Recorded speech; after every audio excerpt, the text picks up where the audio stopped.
I thought I'd begin today by telling you about a story, an experience that I had a few years ago. Prior to being at the University of Saskatchewan, I taught at St. Francis Xavier University in Nova Scotia, Canada. And I was invited to do a professional development in-service teacher education for a group of teachers at what we would call the junior high age group, middle years. So they were teachers teaching students in grades 7 to 9. And so I went to their school to conduct this professional development. And one of the things I wanted to do, something that I think is really core to our work in teacher education, is to have teachers examine closely their beliefs and assumptions about parents, about teaching and learning, about teachers and about schools, all of those pieces. I was a parent of elementary age children at the time. I have 3 sons, and my boys were in school in Nova Scotia.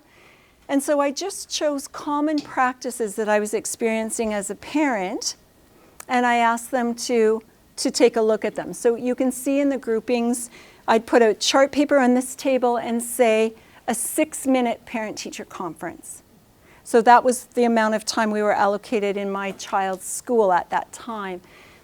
And ask them to talk about that and say what beliefs or assumptions underpin a practice where we organize for a 6-minute parent-teacher conference. Another one was teachers are addressed by Mr. and Mrs., but parents are called by their first names. So that was one. I gave another group one.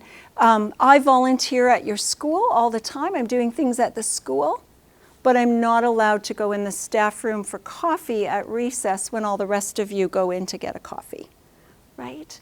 So it was those kinds of things that were just common, everyday, taken for granted practices. And I asked them to dig into them. What are the beliefs? What are the assumptions?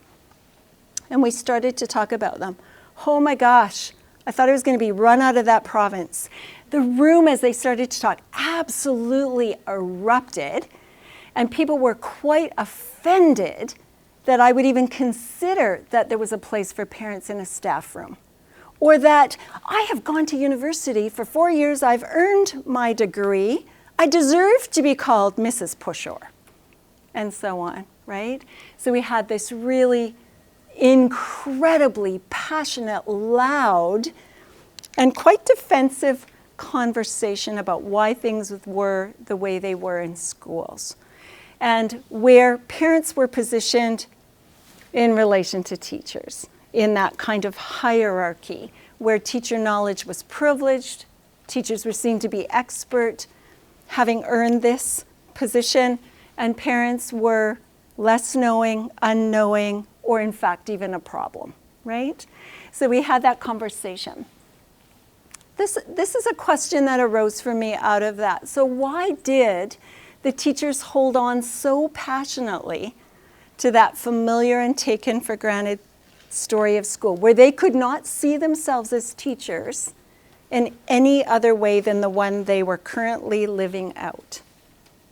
So that was a big question. I'm going to ask you to hang on to that question as we go through this, and perhaps we can talk more about that. The other thing is then, given that they were holding on so tightly and so unwilling to shift who they were as teachers, then what does it take? So as a teacher educator, asking myself the question, well, what does it take then to awaken them to new possibilities, or to have them problematize some of those unconscious or implicit beliefs and assumptions that were shaping what they did as teachers? So when I started to do this work with what I call a curriculum of parents, then my work was trying to answer, to problematize, to think about some of that and say, so how can we make it different?